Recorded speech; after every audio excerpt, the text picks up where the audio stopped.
NA69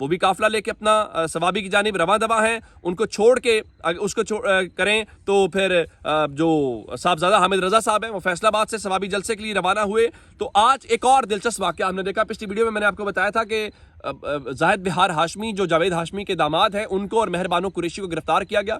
جب ان کی گرفتاری ہو رہی تھی تو تحریک انصاف کے کارکنوں نے مزاحمت دکھائی اور کوشش کی کہ ان کے لوگ پکڑے نہ جائیں, لیکن پولیس ان کو لے کے چلے گی. اب بتانا آپ کو یہ ہے کہ یہ دونوں آپس میں مخالف ہیں, یعنی جاوید ہاشمی اور شاہ محمود قریشی آپس میں مخالف رہے ہمیشہ, لیکن آج واحد موقع تھا کہ مہر بانو قریشی جو قریشی صاحب کی صاحبزادی ہیں اور زاہد بہار ہاشمی جو ہاشمی صاحب کے داماد ہیں, ان دونوں کو ایک ہی جگہ پہ گرفتار کر کے ایک ہی گاڑی میں پولیس لے کے گئی ہے. یہ ہے پاکستان کے اندر عمران خان کی سیاست, اور کل تک جو مخالف تھے عمران خان کے نام کے اوپر وہ اکٹھے ہوتے ہوئے دکھائی دے رہے ہیں. اب لاہور میں نے آپ کو ایک احتجاج بتایا, اس کے علاوہ اجمل جامی نے اپنے اکاؤنٹ سے شیئر بھی کیا ہے.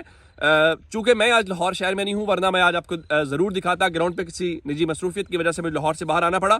تو ان کے مطابق لاہور میں آج ظاہر ہے کہ میچ ہے, کچھ اور بھی سیکورٹی کے معاملات ہیں, تو تحریک انصاف نے بھی ذرا ہتھ ہولا وہاں پہ رکھا. لیکن آج جو لاہور کنال روڈ کے اوپر انڈر پاسز ہیں وہاں پہ 8 فروری سیاہ دن اور مینڈیٹ چور اس قسم کے نعرے ہیں. اس کے علاوہ فارم 47 جو ہے نامنظور, قیدی نمبر 804, تو دفعہ 804 آج بھرپور سنائی دے رہی ہے, کیونکہ حکومت کی جانب سے آج دفعہ 144 ہے, لیکن پاکستان تحریک انصاف جو ہے وہ اس چیز کو لے کے آج بھرپور طریقے سے کرتی ہوئی دکھائی دے رہی ہے. آج ثوابی میں جلسہ ہے, جلسہ ابھی شروع نہیں ہوا, اور وہاں پہ علی امین گنڈا پور روانہ ہو گئے ہیں, لیکن چونکہ اس پر ان کی ذمہ داری نہیں ہے تو وہ اس بطور چیف منسٹر وہاں پہ جا رہے ہیں. ان کے ساتھ کارکنوں کا بتایا گیا کوئی قافلہ شامل نہیں تھا, اور جنید اکبر بطور پارٹی صدر اس چیز کو لے کے آگے چل رہے ہیں. اچھا, اب دو چیزیں آپ کو بتانی ہیں. 8 فروری کے حوالے سے اسلام آباد کے حوالے سے بتایا گیا ہے کہ وہاں پر آج اضافی سیکورٹی اور ناکے لگائے گئے ہیں تاکہ کسی قسم کا وہاں پہ لوگ باہر نکل نہ آئیں. تو اس سے ہٹ کے مصطفیٰ نواز کھوکر کا ٹویٹ بڑا امپورٹنٹ ہے. انہوں نے کہا 8 فروری عوام کی تضحیق کا دن ہے, جس روز عوام کے لیے کیے گئے فیصلے کو ردی کی ٹوکری میں پھینک کر فارم 47 کے ذریعے ایک غیر نمائندہ حکومت کو ملک اور قوم پر تھوپ دیا گیا. یہ ہم نہیں کہہ رہے, یہ پنجاب کے گورنر سردار سلیم حیدر کہہ رہے ہیں کہ فلاں لوگ جو ہیں فارم 47 کے اوپر بیٹھے ہوئے ہیں. بیرسٹر سیف نے آج رد عمل دیا. ان کا پنجاب میں راج کماری مریم نواز کی ہدایت پر پی ٹی آئی کارکنوں کی پکڑ دھکڑ قابل مذمت ہے. مریم نواز نے پنجاب میں دفعہ 144 نافذ کر رکھی ہے, جبکہ عوام نے دفعہ 804 نافذ کی ہے. اس کے بیچ میں آج حکومتی کیمپ کے اندر اتنی بوکھلاہٹ کیوں ہے وہ بتانا بھی آپ کو مقصود ہے.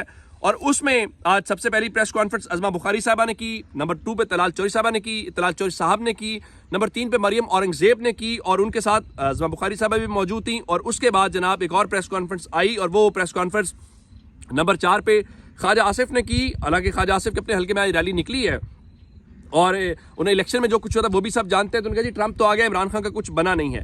تو حکومتی کیمپ میں وہ بوکھلاہٹ تو شدید دکھائی دے رہی ہے. اب اس کی ایک وجہ میں نے آپ کو صبح بتا دیا تھا پریس کانفرنسز کو لے کے, لیکن اصل خبر کچھ اور ہے. اصل خبر آج عمران خان کا ایک خط ہے, انہوں نے آرمی چیف کو لکھا ہے, اور اس خط کے اندر ان کا جو آغاز ہے انہوں نے لکھا کہ میں نے ملک و قوم کی بہتری کی خاطر نیک نیتی سے آرمی چیف آپ کے نام کھلا خط لکھا تاکہ فوج اور عوام کے درمیان دن بدن بڑھتی ہوئی خلیج کو کم کیا جا سکے, مگر اس کا جواب انتہائی غیر سنجیدگی اور غیر ذمہ داری سے دیا گیا. مجھے صرف اور صرف اپنے فوج کے تاثر اور عوام اور فوج کے درمیان بڑھتی خلیج کے ممکنہ مضمرات کی فکر ہے, جس کی وجہ سے میں نے جو ہے وہ خط لکھا ہے. میں نے 6 نکات کی نشاندہی کی, ان پر اگر عوامی رائے لی جائے تو 90% عوام ان نکات کی حمایت کرے گی. پھر عمران خان نے مختلف باتیں کی. ان کا گن پوائنٹ پر کروائی گئی 26ویں یعنی ترمیم کے ذریعے عدالتی نظام پر قبضے اور کورٹ پیکنگ کا مقصد انسانی حقوق کی پامالیوں, انتخابی فراڈ کی پردہ پوشی اور میرے خلاف مقدمات میں من پسند فیصلوں کے لیے پاکٹ ججز بھرتی کرنا ہے تاکہ عدلیہ میں کوئی شفاف فیصلے دینے والا نہ ہو.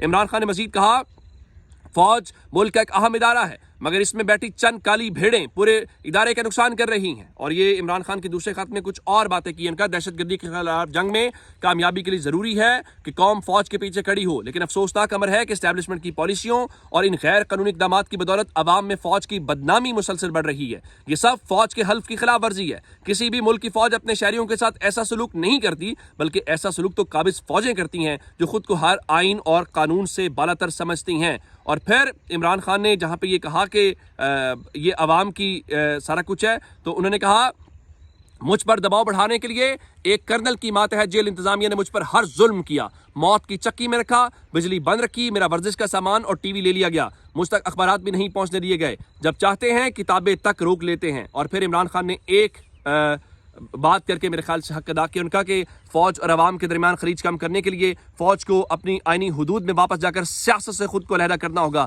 ورنہ یہ بڑھتی ہوئی خلیج فالٹ لائنز بن جائیں گی۔ یہ بڑے جید قسم کے اور ویلڈ قسم کے نکات ہیں، میرے خیال سے ان کو نظر انداز نہیں کرنا چاہیے۔ اپنا بہت سارا خیال رکھیے گا۔ خدا حافظ۔